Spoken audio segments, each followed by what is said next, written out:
to introduce them individually. First, to my immediate left, Marjorie Velasquez. John Doyle. Assemblyman Mark Jonan. Egidio Cementelli. And John Serene.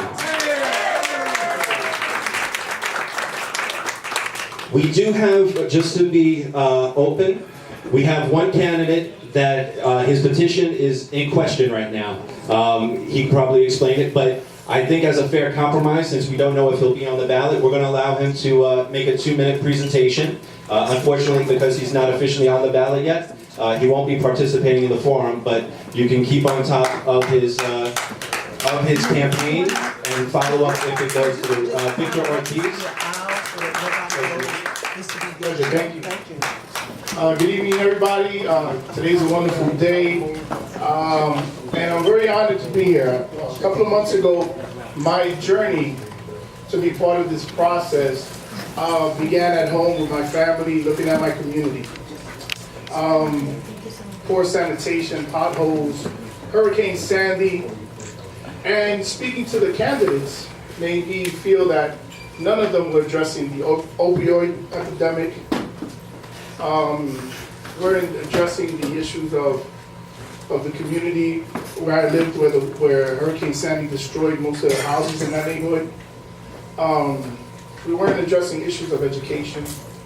There was a lot of problems with people who live in public housing. I got a good friend here who has a problem with scaffoldings being there for 3 or 4 years. And so my journey through this process was to be part of the team. But unfortunately, the team didn't want me to be part of them, so I decided to run for myself. And so now I would like, and myself and Mr. Gomez would like to team up and try to influence not only my part of the community, Mr. Gomez's part of the community, and we're going to sit down and think about who we're going to endorse in the future, because I think there is potential here in some of the candidates to address the issues of the community, to address the drug epidemic, to address housing, to address taxes, to address the businesses that have been destroyed in East Tremont and in this neighborhood. I came to live here after college, and I had a great time living in 80 Avenue, so I know this neighborhood very well. I know your concerns. So for Mr. Gomez and myself, we want to hopefully unite our thoughts and our prayers to see if we can find who will be the next candidate to represent us. But it's very important that we choose wisely and that we are not fooled by some of these candidates. Mr. Gomez and I were 2 candidates that were part of the process and were taken out of the process, and I think it was an abuse of power. But the process was there to happen, and we were bumped off in a very systematic, illegal way. It was very undemocratic. And so we're not bitter, we're going to move forward, and hopefully we will address who will be the next politician, and we will bring the people that have joined our camp, and we will join one of these wonderful politicians, and we will have the best city council member that's going to be inclusive to the entire neighborhood, and that's going to be inclusive and understanding the needs and address the issues and the problems that we have here in the 13th district. And so thank you very much for all your support all this time, and I would like to pass the mic back to you. Thank you very much. Thank you very much, Victor. So our format will be simple. Our 5 candidates, we'll start with an opening statement. The microphone is there for you folks to share. Each candidate will have 2 minutes for an opening statement. We will then continue, when every candidate speaks, with 7 questions. 1 question on education, 1 on healthcare, 1 on the economy, quality of life, small business, social media, and a social media question, and a question that was received and handed to me in one of these cards at the door. If your question is not answered today, if I do not select your question here, Every valid question that's not repeated will be put on our Facebook page, Allerton International Merchants Association. We encourage all the candidates to please check it out and answer appropriately. And while they're answering those 7 questions, if they refer to another candidate sitting next to them, that candidate will have a minute to respond or review. Grace Lavaglio is sitting to my right. She'll be our timekeeper. She's a tough cookie, so stick to your clock. And then if we have some time, we're going to do a lightning round, which is a simple yes or no, 7 questions, where the candidates just raise your hand if you support them. And if you need to clarify, you feel like the yes or no wasn't suffice, in your closing statements towards the end, you can insert your rebuttal or your clarification if you felt the question was too vague for a hand raise. That's your prerogative. And then finally, you will have a chance to do a closing statement depending on how much time we have left. But we're looking at 2 to 3 minutes leniently for you to get your full statement out. Now that we have a smaller camp, we should have time to finish around 9 o'clock. Any leftover time, feel free to mix and mingle. Everybody, sounds good to the candidates? Yes. Sounds good to our guests? Yeah. Great. So we'll get started with the opening statement. Marjorie, since you chose the immediate right, please go first and we'll go straight down. I like standing because I'm extremely short and it's easier for you all to see me this way. Thank you. On. Now. No. Sounds like the movie. Check, check, check. All right, now. Here we go. Let's try this again. Thank you everyone for coming out tonight. Thank you to Jean and Veron for hosting this event. Thank you to Richie and his mom, who are the proud owners of the Sands. Me and my family go way back when with them, and I have countless wedding dresses that I came out in different weddings with from 4 years old and above. And so thank you guys for having that. So for most of you guys that don't know me, my name is Marjorie Velasquez, and I am a proud Democrat running for City Council here in District 13, where Councilmember Baca has been term limited, and he has endorsed me along with Councilmember Richie Torres, Borough President Gail Brewer, most of the women in the City Council, and labor groups like DC 37, Teamsters. We're looking at, nope. The mic is right here. Yeah, it's right there.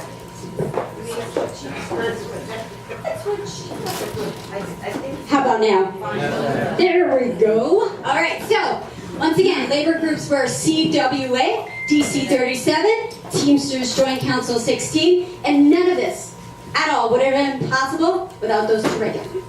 Those are my parents, folks, and they came here from Puerto Rico, barely any English and barely any funds, and fought really, really hard and worked really hard to give me and my siblings a life that they couldn't have. Proud graduate of 8 years in public school. I went to St. Catherine's because they didn't trust me around boys for high school, and then I went into NYU Stern, where I took up accounting and finance, and that led me to a career at DirecTV, where I managed the books for 16 different countries. And that's what I want to bring into the City Council. Someone who understands the budget, enforces the budget, and can actually bring it back to us, the forgotten borough here in the Bronx. I want to tackle the transit desert that we have here and the problems that we face daily. From these trains that don't work for us, from promises of a Metro North that never has gotten here yet, to issues in education where our students don't have the same programs that I went to. This was class of 95, where I had talented and gifted program. And where we're looking at affordable housing, it means not to displace our tenants and making sure that property owners are not being displaced with high taxes, high assessment fees, and high water rates. And I'm here to fight for you and with you and be your voice. Thank you. Thank you, Mark. All right, let's have at it. My name's John DeWoe. I don't need to introduce myself because many of you in the room already know me. I've been a dedicated public servant for the last 10 years throughout our district. I was born in this district. I was raised in this district. Born in Pelham Bay, raised in City Island. I still live on City Island, and I've been working in this district for the last 10 years, working in many cases for many of you. For me, I'm not going to go into endorsements because I'm light on that, but what I will say, what I think is more important, 600 people have contributed to my campaign. Over 400 of my neighbors have contributed to my campaign. I think that means more to me than any established endorsement ever will. And that's a validation of the trust you have placed in me in our decade of working together.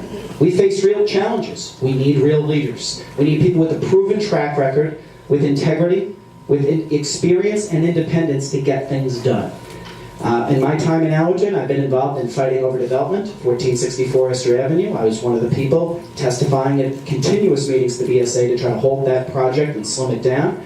I was involved with many of you in this room in jump-starting the Stand Up to Gun Violence program, which has brought down shootings in the Pelham Parkway houses and the Parkview houses by 60%. I was also involved just recently going down to the steps of the City Council and testifying against this Baychester Square shopping mall, which is going to crowd our highways even further than they already are.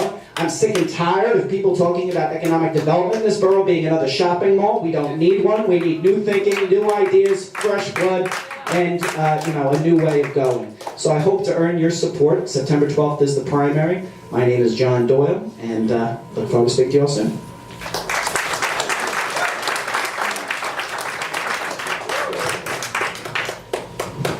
Good evening. Thank you so much for always caring about this community and giving back. Can we have a round of applause for Jean, please? And Ms. Martin, where is she? Most of all, I want to thank all of you for making the time to be here. You truly care, and I truly care. Many of you know me from this area, not only from the International Food Festival, which I've celebrated 5 years in a row now. I care about giving back and making a difference. I went into politics to make a difference. I want to represent every man, woman, and child that calls the 13th Council District their home. I want to make sure that every neighborhood, every corridor, every street gets the same treatment, the same privileges, and the same entitlements. If we live in a safe community, I fight to make it safer. If we live in a good community, I fight to make it better. I chose public service. It truly is the most humbling experience of my life. I'm not sure my family would agree, and that includes mom and wife and kids. But I have to tell you, it's the most rewarding thing I've ever done, making a difference in the people's lives, fighting for those that don't have a voice, being there for those that don't have options and don't know where to turn to, is what I pride myself on. 7 days a week, I wake up, making sure that I make a difference in someone's life. And at the end of the day, I ask myself, did I make a difference? I'm proud to have been carried by you through 3 elections already into the state assembly. While in the assembly, I realized that it's all about local stuff. Potholes, streetlights, graffiti, crime, drug abuse. These are the issues that truly impact our families and our community. That's why I'm transitioning from the assembly to the city council. And in doing so, I'm leaving behind and building a stronger relationship with our elected officials. You need someone who's going to bring resources back. I have that relationship in the assembly. I have it with my state senator. You're going to get the best representation possible. God bless you, and thank you for having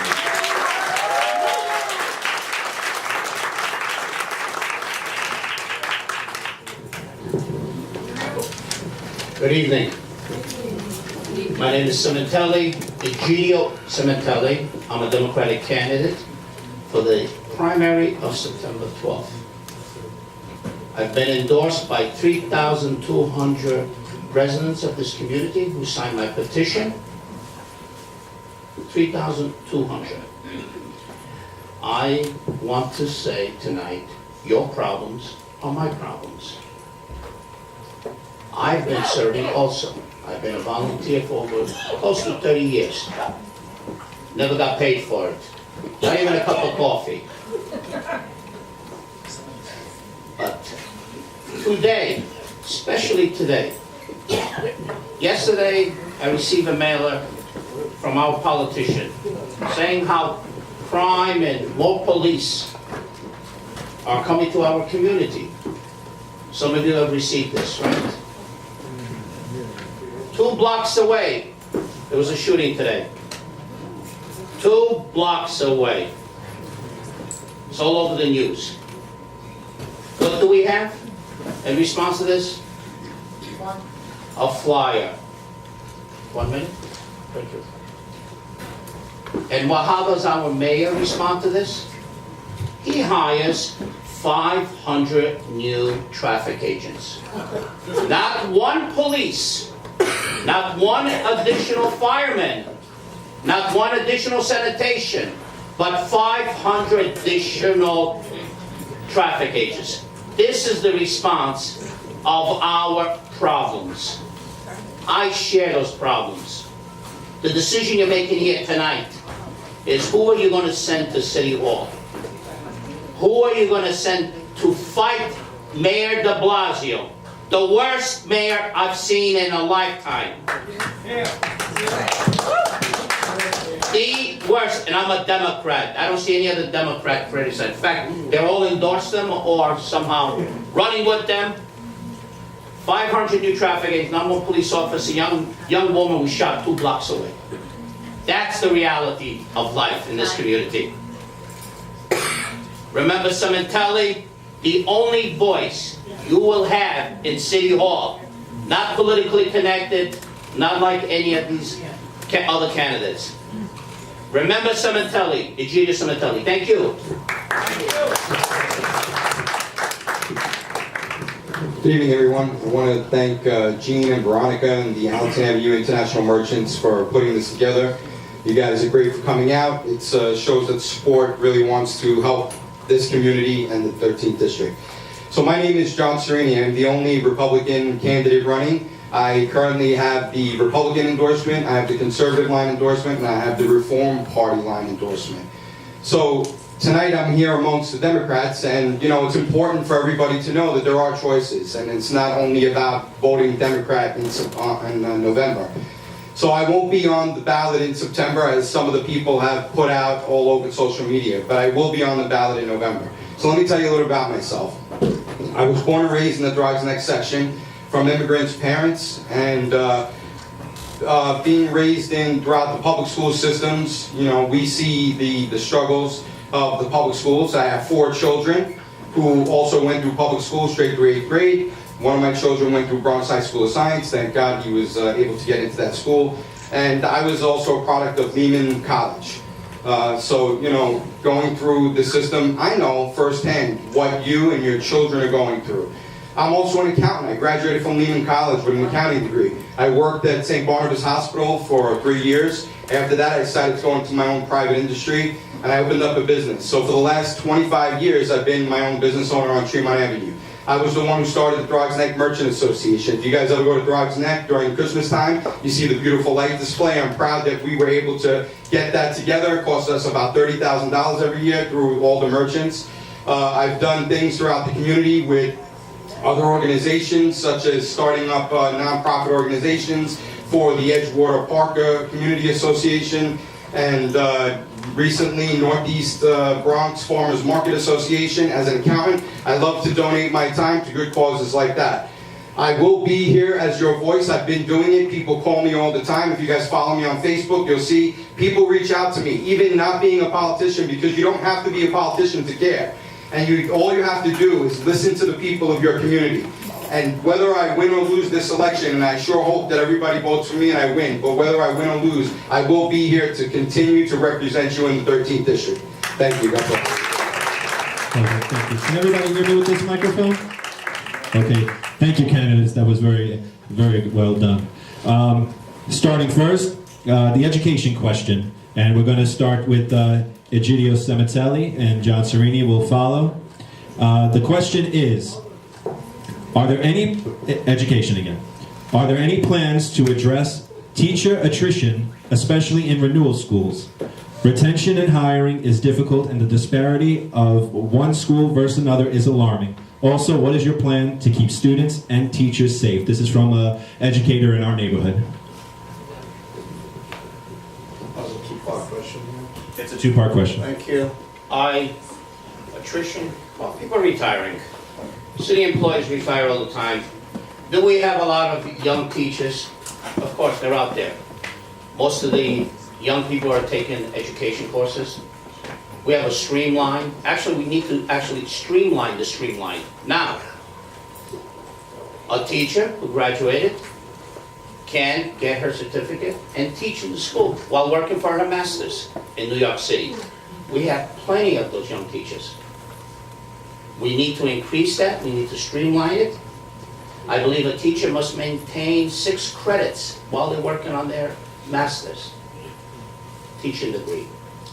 Well-qualified, good young teachers, aggressive teachers, we need to help them. With their pay raise, I would even subsidize their salaries to get their masters, to become full-fledged, full-time teachers. Our students, they need to be safe. Of course they need to be safe. I remember a time when we didn't have, when you walk to a school, you didn't have metal detectors. We have them, unfortunately, it's a necessity. We need more aggressive in the school system. I would like to increase the police, quasi-police that are protecting our schools. We have a lot of gangs. Kids are being recruited by the Bloods and the Kings at 12, 13 years old, 14 years old. Some of you do not see that. Don't realize that, kids, how tough it is out there. Enforcement. We need to do enforcement, quality enforcement. That's a necessity. It's the only way to help our youth. Thank you so much. After John Serini, Mark Jonah. Okay, so I graduated from Lehman High School. Back then, there was no metal detectors. The school was a good school. Yes, did we have tensions? Yes, but we didn't have metal detectors.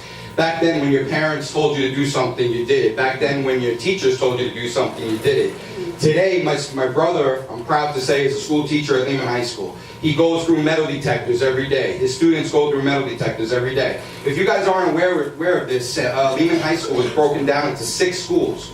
So you ask, students are competing against each other within the same building. This is ridiculous. It's a waste. All these students, the 5,000 students, should be working as a team instead of seeing which school is going to succeed and then which schools are going to be cut and get threatened to be fired. And my brother has to put an application in again to get hired all over again. It's ridiculous. The school administration is ridiculous. Instead of putting all that money to the principals, the vice principals of 6 different schools, when I was there, it was one man, Mr. Robert Leader. He ran the whole school. He was amazing. He memorized everybody's names. We need to get back to that type of system instead of breaking down all these junior highs, elementaries, and high schools and having 3 or 4, 5 or 6 schools in one building and wasting all of our tax dollars. Let's put it back to the children.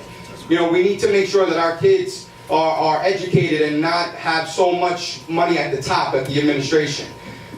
We talk about the police. I think that, and I would like to make a suggestion. I went to my son's elementary school. They were teaching vulgar sexual acts to 9-year-old students, and I got pretty upset. I went to yell at the principal. So the security guard comes out and she goes, "Mr. Srini, you can't do that." And the principal was scared. He actually stepped back and he called in 2 more security guards. So all the security guards come in, and I said to the principal, I said, "No disrespect to these women, but if I wanted to hit you, none of them are going to stop me." And this is what's protecting our children.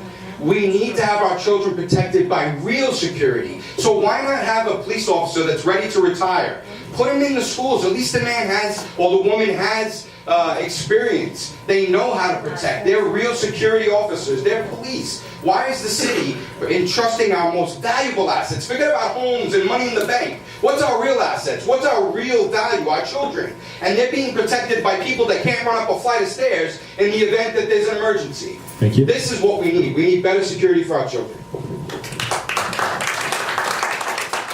John Doyle, after Mark. When it comes to educators, we meet a lot of people in our lifetime. But I can almost name every teacher I've had because they made that much of an impact on me. And to be honest, I probably wouldn't be here today if it weren't for them. They never gave up on me, and I was one of those difficult children. We need to preserve the experienced educators. We need to create mentorship programs for them to continue to give back to the younger teachers and educators so we can continue to build on the education system that we currently have in place. I don't discount their work anything short of God's work. An educator, a good teacher, can make a big difference in any child's life. And I credit them for waking up every morning and working in some difficult and hostile environments, and when they're expected to be not only the teacher but the parent. And they want to know why the schools aren't fixing the children. Why aren't they taking the responsibility for our children after hours? I have a role, and that role is to make sure that our schools and our teachers not only remain strong, but keep their doors open to communities that they're in longer than they're closed. When it comes to security, you know, I fear for not only the teachers but the children. We need to, I've done my part in Albany. $1 out of every $6 in budget we argued to make sure went into education, and yet we still have teachers going into their own pockets to buy school supplies for their classrooms. When I become a city councilman, I promise you, in my district, no teacher will have to go into her pocket or his pocket to supply schools to supply tools to their children. God bless you.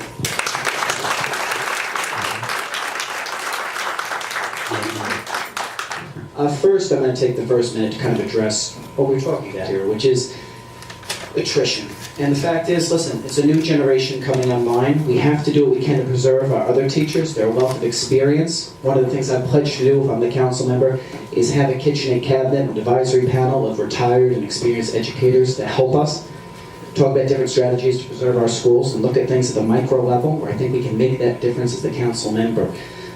Listen, I support mentoring of these new teachers by experienced teachers. That way we get the best of both worlds. We should not be allowing sub-quality teachers. This whole rip-off from the charter school industry, again, they don't contribute to me, so I can call it as it is underfunding our children. 90% of kids go to school in public schools, not charter schools, and that is really where we should focus our efforts. Wraparound services, so important. You know, there's a school in our district, PS72. 10% of the kids come from a homeless household. Johnny's not going to be concerned with what's on the math test tomorrow if him and his mother aren't sure where the roof on their head's going to be the next week. We need more guidance counselors. We need social workers in those schools. Again, a teacher can make a difference in everyone's life. I agree with what Mark said. But again, we can't put all the blame and all the emphasis on our teachers. This is very important. And we also need to invest in security, again, preserving our summer after-school program so these kids are off our streets in summer school or in summer youth employments, making money, seeing they can be productive members of society. Lehman, John brought up Lehman. Lehman closed down, or didn't close down, but was splintered into all these separate schools. That created a crazy security situation that Jimmy Back and others had to step in there to solve. All we've done is take money out of the classroom and explode the bureaucracy. But I have to say, and again, we sit here at all these debates. I respect all my colleagues. I give them praise for showing up at all these debates. But, you know, again, the comment's been made, Albany has done its part. Albany has not done its part. There's a campaign for fiscal equity. Our children's schools, the city school system, is underfunded by $4 billion. PS97 is at $1.2 million. PS96 at 1.7. The Throop School, 1.5. Columbus campus, it goes from $890,000 to $1.2 million. Albany has not done its part, and we need a city elected official who's going to go there and call them like they see them. And I will be that elected official. Thank you.